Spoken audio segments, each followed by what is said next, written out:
you're doing, boys and girls? So as you may know, Moto Turtle has recently had his bike stolen from him, but he has now had it recovered, and unfortunately it is in a little bit of a state. So yeah guys, it's really sad that his bike has been absolutely trashed. It's been left in a complete state, and understandably enough, Moto Turtle just wants to get rid of his bike now, because he has actually bought an MT-07. So congratulations to him on the bike, but also I'm just so fuming about it.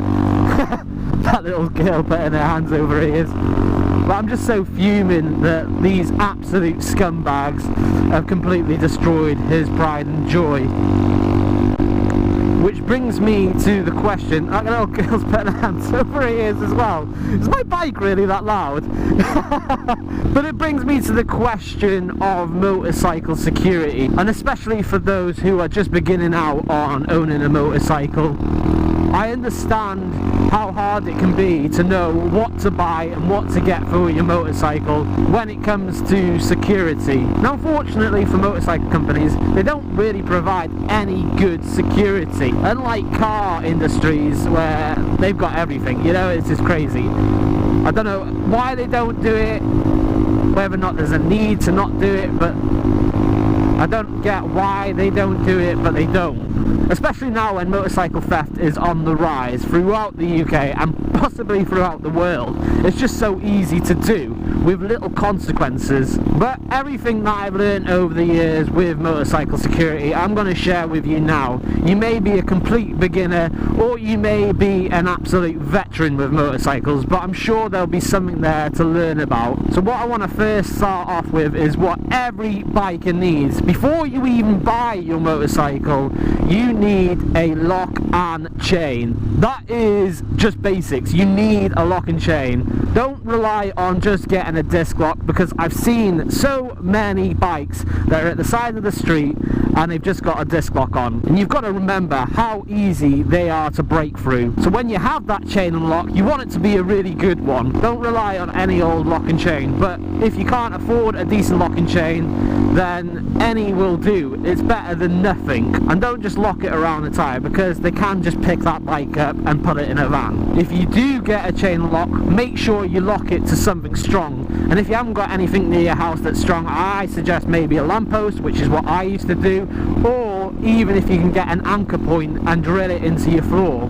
Now I've chosen the Oxford chain lock because they are really good and they have been tried and tested, but they're not foolproof, so don't think that, but they will give you more time if somebody is trying to break that off. Now as for disc locks, this is something that you'll probably need as well, especially if you're out and about. I usually use disc locks for like a 5-minute stopover at somewhere. They're really useful for that, but do not rely on it for hours on end of your bike being parked out somewhere, because once again they are very, very easy to break off, and even with an alarmed one they still will be easily broken off. That doesn't put a bike thief off. Believe me, if a bike thief wants your bike, that will not put them off. I mean, you've seen them work in groups in London and they've not been bothered about anyone being about, they're not bothered about the alarms going off, they'll just snap that off. So do not rely solely on a disc lock. Now coming to alarms, this is one of the things that people do rely on heavily, but they really shouldn't. They really should not rely on this at all. Because for one, they may not actually alarm it when they come to leave their bike, so it makes it pretty much useless. Two, like I said, a bike thief, if they want your bike, they don't care. They'll just rip that off, rip your battery out, and you've got to remember they use the method of getting somebody to push that person on a scooter from behind, so they don't really need the engine to be start, they can just push it. What I'm actually doing right now as well, guys, is looking at cars.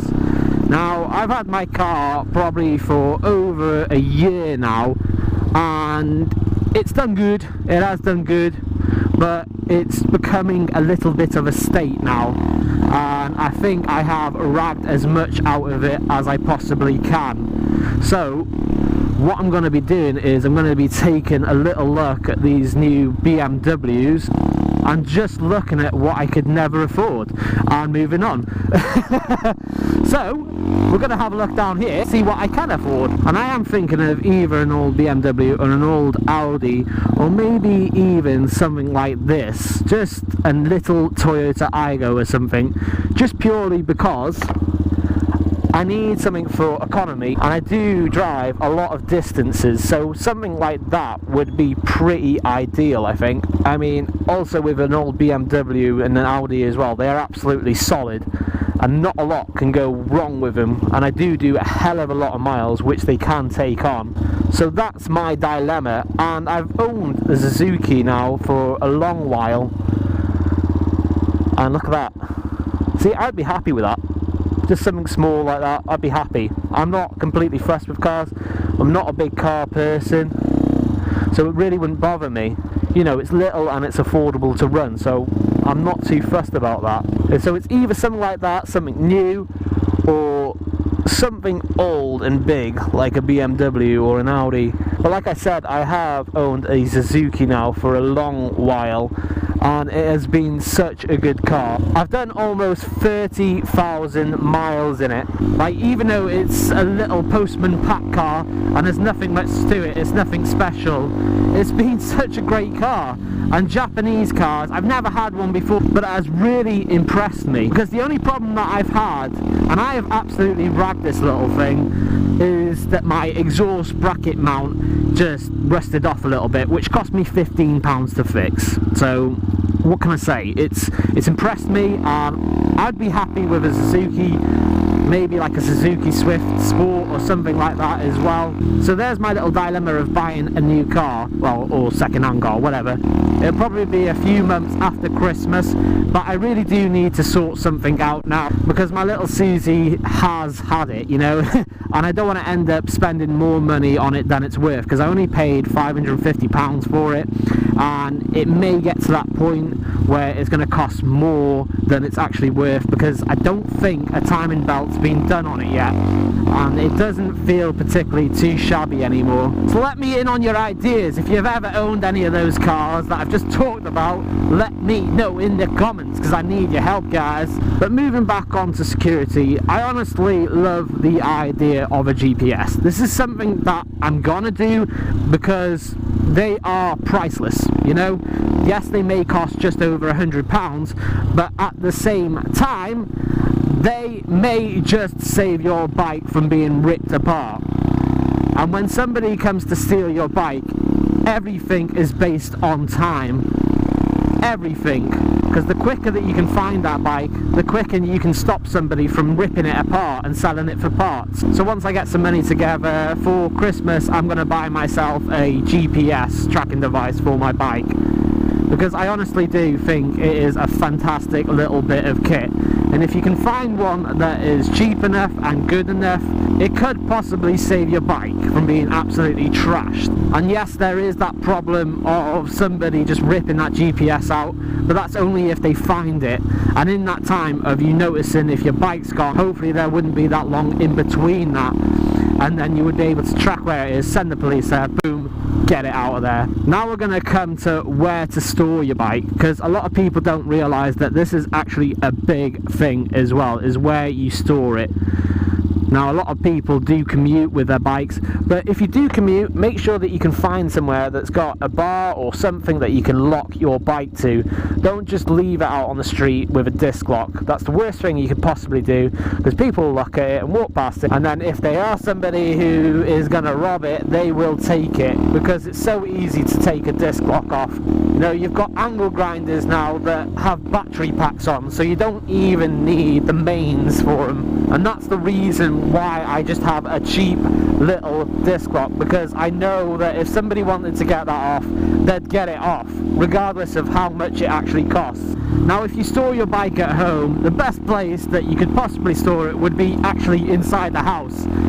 Obviously, if you can't do that, then the next best place would be to put it on an anchor point, either outside your house, in a safe area. Hopefully you've got something gated. If not, and you live in houses that haven't got a drive, then I would suggest locking it to a lamppost like I did. And that, for a couple of years that I had outside that house, I think honestly prevented it from being stolen. I don't think anybody was up for trying to get that off outside of a well-lit area where there were a load of houses. It just wasn't going to happen, and it was locked to a lamppost. And somebody did actually steal my bike cover, so who knows, if that bike was unlocked they probably would have just walked off with the bike. But the biggest of them all is to just never rely on insurance to help you out. You know, don't use that as security. That's the worst thing you could possibly ever do, is rely on insurance companies as security for your bike, because they will try everything to get away from paying you. And once your bike has been stolen, it's probably still not worth going into the insurance, because they'll make your life a living nightmare, and they'll take around about a year just to get all your money back and everything else, and even then they'll just hike up the insurance prices. But anyway, boys and girls, I hope in some way that has helped you, especially if you're new to being a biker. The last thing I want for you guys is for you to have your bike stolen, because I really wish when I first started out I had more advice and more help to making sure that I had the right security devices for my bike, because that's one thing you don't get taught when you do your CBT, which I think you should. You know, that should be part of your training, is to prevent your bike from getting stolen. But if you have liked this video, please give it a big thumbs up. If you haven't yet subscribed, please subscribe. If you haven't yet tapped that button, give that button a good old tap, because it'll notify you of any more videos coming up in the future. And I'll see you again very soon. Bye!